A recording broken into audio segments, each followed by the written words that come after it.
Thank you very much, sir. I have no financial interest in any of the devices and the software that I'm speaking about. The outline of the talk is going to be trying to see how we can use imaging to see the unseen and then analyze those images.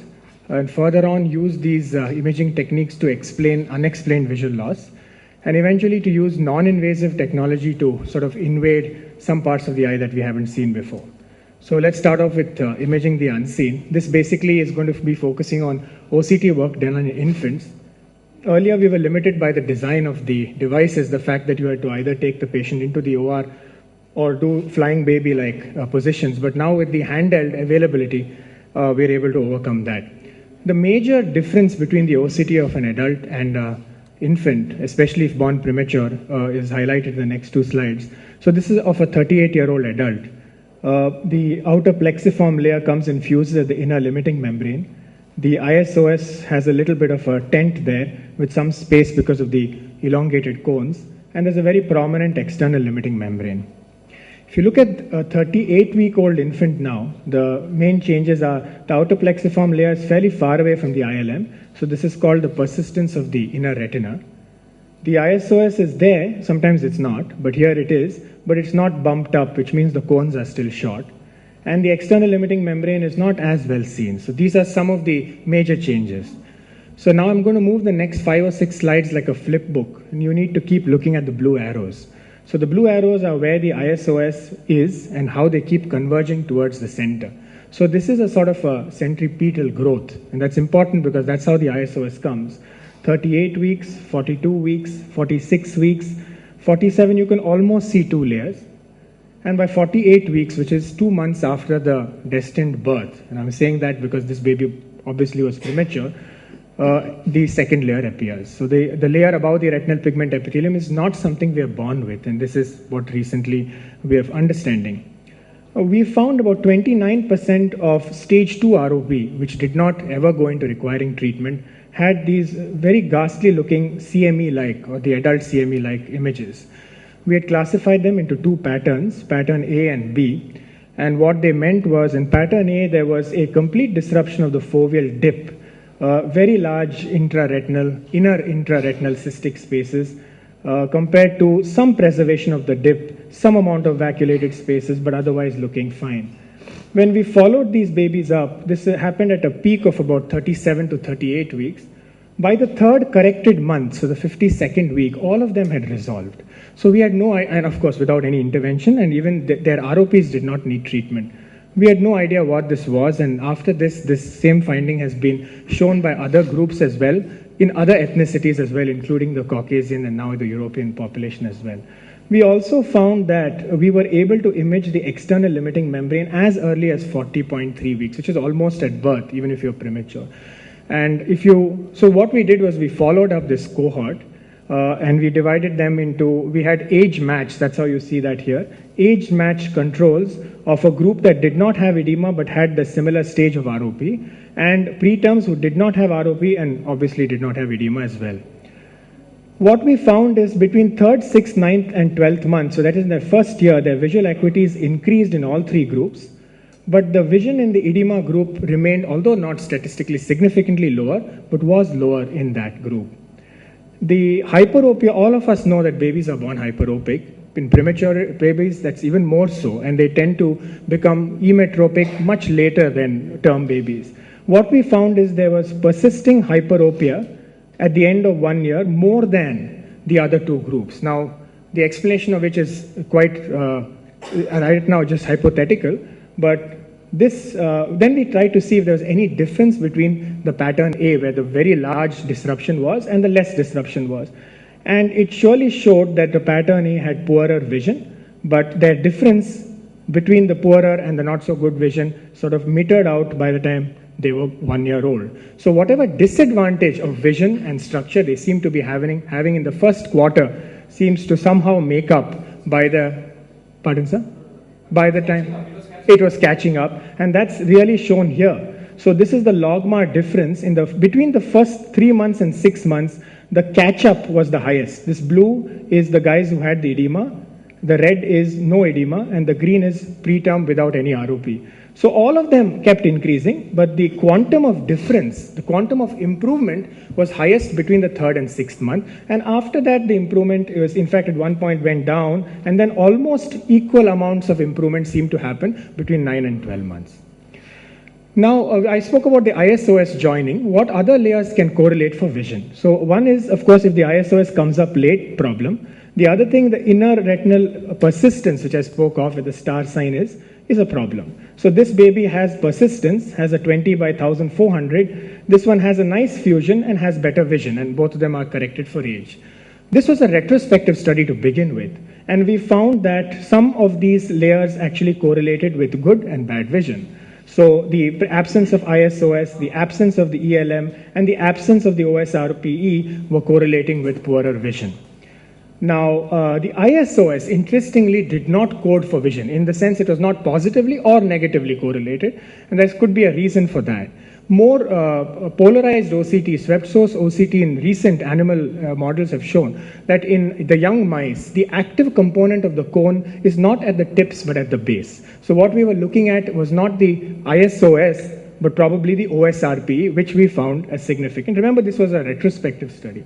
And when you threw in ROP as a cohort, then there was a lot of confusion. Some layers appeared late, some layers did not appear, so we didn't know what was going on. So this is just a recently completed thesis of one of our postgraduates, just accepted for this year's ARVO. And we're trying to make sense of this, but what's happening here is when you don't have ROP, like here, then if you have any of these layers appearing at the correct time, you have wonderful visual improvement. Now this is a graph going down, but it's logmar. So these guys are having good, better, and better vision. And if you had that absent, your vision pretty much remained low. But this difference, this advantage was happening only in babies who did not have ROP. The moment you had ROP, there was some confusion. Whether you had that layer coming or not, your vision improved, but almost equally so, whether you had that layer or not. This probably tells you that ROP itself is a single large independent risk factor, and these layers may not actually affect, and this could be happening if you did not have ROP and you were a plain old preterm. Same thing, other layers as well, foveal tent appearance, OSRP. So all those layers that we had shown in the previous retrospective study was confirmed on the prospective study. My second part of the image of the talk is going to be how to use retinal image processing. So one of the challenges we face is how to look at these smaller capillaries in aggressive posterior ROP. Obviously, angiogram is a good method, but that is invasive. So we looked at how we could extract vascular information from this. And these are examples of how we were able to map capillaries way beyond where it was evident clinically.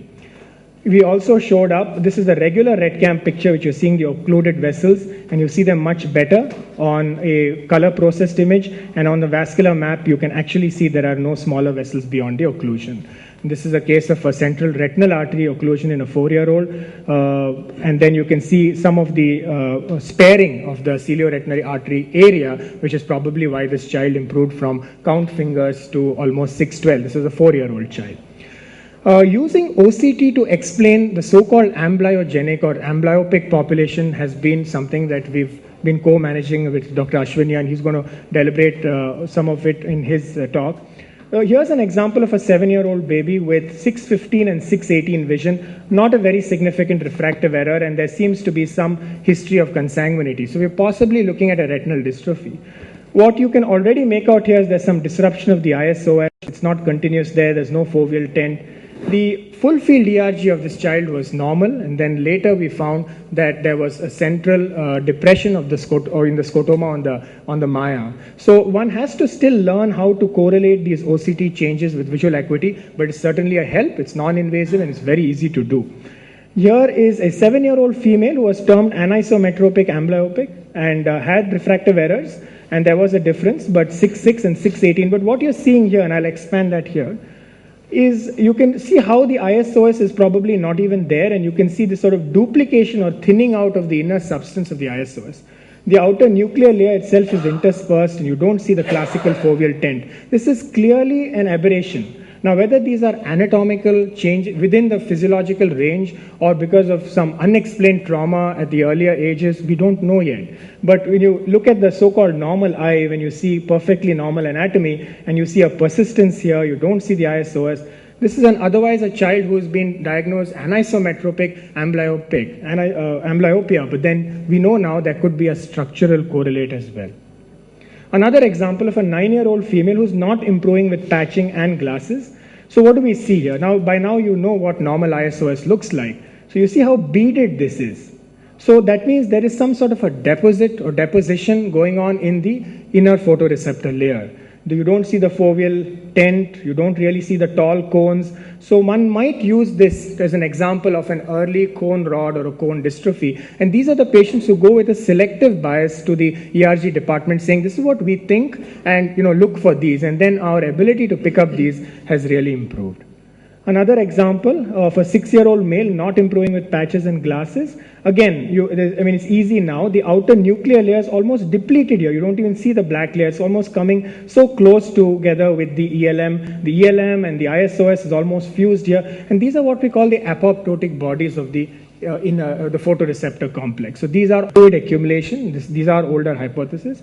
And to watch that go, and so here's how close it is to the foveal center. This is not normal fovea, but that's where the destined fovea is likely to be. We can also use it to map NVE, and this is the NVE that was persisting there, and this is the angio view. This is the superficial angio view, the deeper, the outer retina, and the choriocapillary area. So if you look at that, when you pass the scan to that, it's very obvious where it is and where exactly it's sitting, and you can use this to selectively ablate that.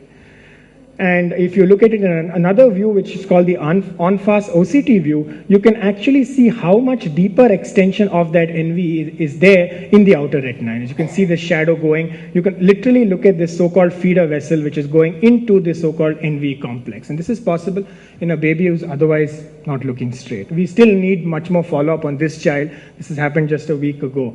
But here are color images of the same, and you can see the NV coming down. You saw the previous picture, and the superficial NV is still persisting. So there's a lot to be learned. In summary, imaging infants is very challenging. At the same time, a lot has happened in the recent future of taking it to the bedside.